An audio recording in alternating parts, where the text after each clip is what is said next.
Hello everyone, welcome back to my YouTube channel. My name is FPL Roxas, and today I'll be sharing my Gameweek 21 team selection. First of all, Happy New Year to everyone. I hope that 2024 will be the best year yet. As usual, feel free to like and subscribe if you found the video enjoyable. Alright, let's start the team selection video. First, let's look back at how I performed for Game 20. Funny thing is, I don't remember having Solanke as my captain for Game 20.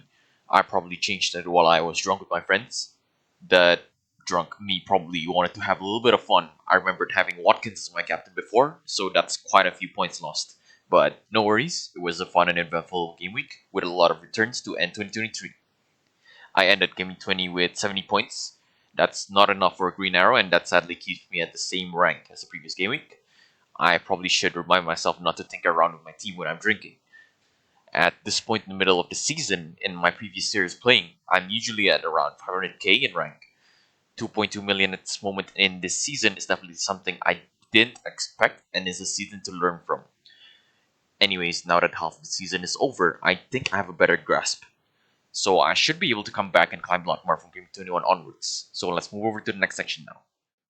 Before we get into my transfer targets, I'd like to remind you guys that the games for Game 21 will be split into two separate parts.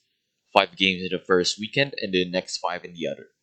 Some people have made early transfers even when the cup fixtures weren't over.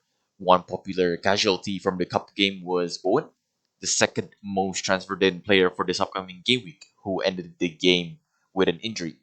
It's important not to be hasty and to avoid making any early transfers until the cup fixtures are over so we can plan out our transfers based on the results and potential injuries that might happen over the cup games. There is some hope for those who got born early, as they'll be playing their match against Sheffield in the second week of Game 21. There will be plenty of time for him to recover, and he's usually able to recover from his injuries quite fast. So moving over to my transfer targets now. I've specifically chosen midfielders simply because I'm looking to remove one of or the both of Salah and Son, since they'll be out for a while due to their international tournaments.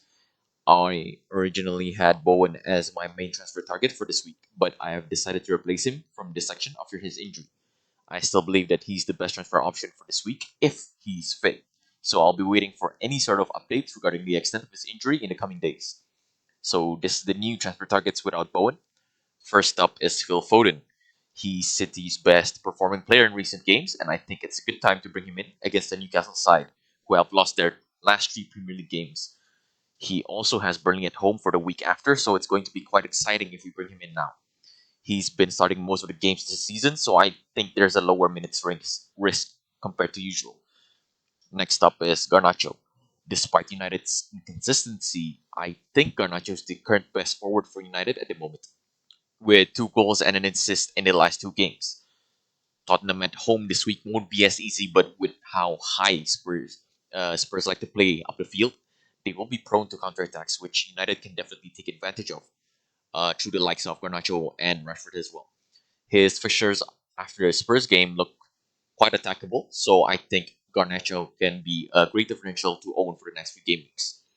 Jota is my last transfer target for this week. He's back from injury and has started to get minutes slowly. Out of Liverpool's front line, I think he's the most dangerous one other than Salah. He does have to compete for the starting spot with Gakpo, Nunes, and Diaz. If he's able to start the game, I think he'll be in the score sheet for sure. An honorable mention is Elise, who I would have included in the section if not for his injury. If he's fit and available for Gaming 21, I think he'll be another player that I would love to bring in as well. Going into my team selection, barring Son and Salah, I have quite a few players that I would like to replace. Martinelli, who hasn't performed like last season. Lascelles, who, when he's fit again, will have to compete against Wadman, Shearer, and Burn for a spot in the starting 11, which I'm pretty sure he'll be staying on the bench. Cash as well, who actually scored the winner in the recent cup match against Middlesbrough. I need a defender who actually starts games, and Cash hasn't been starting for the last 2 league games, so keeping a player who isn't the favorite to start isn't the best. So those are the players I currently am looking to transfer out when possible. I haven't made any transfers as of now, so this is how my team will look like for Game 21. Turner will play against Brentford away. Forrest has been performing after Nuno took over, so let's see if they can keep a clean sheet against Brentford, who are looking to get a win after 5 defeats in a row. If Tony is back for Brentford, Turner's going to have a lesser chance of a clean sheet, and I hope it doesn't happen. Porro has United away. I think they'll be able to win against United, judging from the recent form of both teams. With United's lack of coordination and defense, I think Porro could get a few shots and crosses in this game and maybe grab an attacking return. Saliba has Palace at home. Arsenal have lost their last 3 games, including the recent cup game. They definitely aren't playing as well as they did throughout the first half of the season. Even if it's a home game, I won't be surprised if they concede. I've started Taylor over Cash at the moment. He is currently flanked, but I think I'd rather play Taylor, who could possibly start against Luton at home, compared to Cash, who I don't think is going to start. Salah and Son are out for their respective tournaments, so I'll be looking to remove one of the both of them, or the both of them. Um, Palmer has Fulham at home. He was recently involved in all the goals that Chelsea scored against Luton, 2 goals and an assist. He's playing with confidence. With 8 goals and 5 assists so far in this season, I think he'll be looking for even more. So he's one of the capacity options for me this week. Martinelli has Palace at home. He was finally involved in a goal after blanking for 5 games straight. If Arsenal is able to get back into winning ways, I'd love to see that happen this week with Martinelli involved in the score sheet. Darwin has Bournemouth away. I think he should be starter for the next few games when Salah is out. He still has to compete for the starting spot with Jota, Gakpo, and Diaz, but I don't think Klopp would bench him after getting a goal and assist in the last 2 games. Watkins has Everton away. Everton hasn't been performing in recent games, and Watkins usually thrives in away games. That makes him a capacity option for me this week as well. Solanke has Liverpool at home. He couldn't grab a goal with 0.84 xG in the game against Spurs.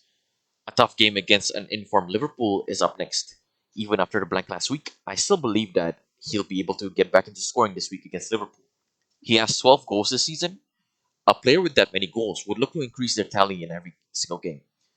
So yeah, the current plan is to either remove both Salah and Son, or to remove just one of them and to use the other transfer to replace either Cash or Lascelles. My current favorites for captaincy are Palmer, Watkins, and Solanke in that particular order. If Bowen was fit, I'd definitely bring him in and have him as my top captaincy option, but I'll need updates on his injury situation before Friday. Before I end the video, I want to quickly discuss a little bit about how I'm looking to deal with Salah and Son's absence. I'd really like to have them back in my team once the AFCON and Asian Cup are over. I could deal with their absence in 2 ways, as I mentioned before. I could remove both of them, but will most likely get priced out of them once they're available again. Or I could replace one of the two and remove one of my defenders to bring in a starting defender. And also, Haaland is probably going to be available in the coming game weeks. It's going to be a headache once all of Haaland, Salah, and Son will be back. I don't think I'll be able to get them all on my team without a wild card or a few hits. I could just choose to own 2 of them. For example, I could own Haaland and Salah, and that would probably leave out Son, as I won't be able to get him as easily. It's definitely something to think about for the future game weeks, as most of us will have spread our funds in other positions with the 3 premium options currently out of FPL.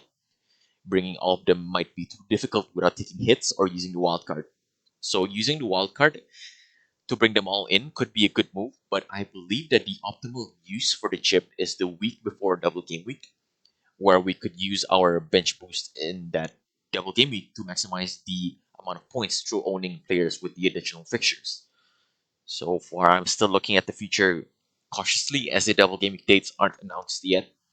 Planning without precise information would be ideal, so for now, this is all that I've thought of. And that wraps up this week's team selection video. Good luck to everyone for Gameweek 21. Leave a like if you enjoyed the video. Subscribe if you want to be updated on my latest uploads. I'll be uploading every week, so stay tuned. Leave a comment if you'd like, and thanks for watching the video.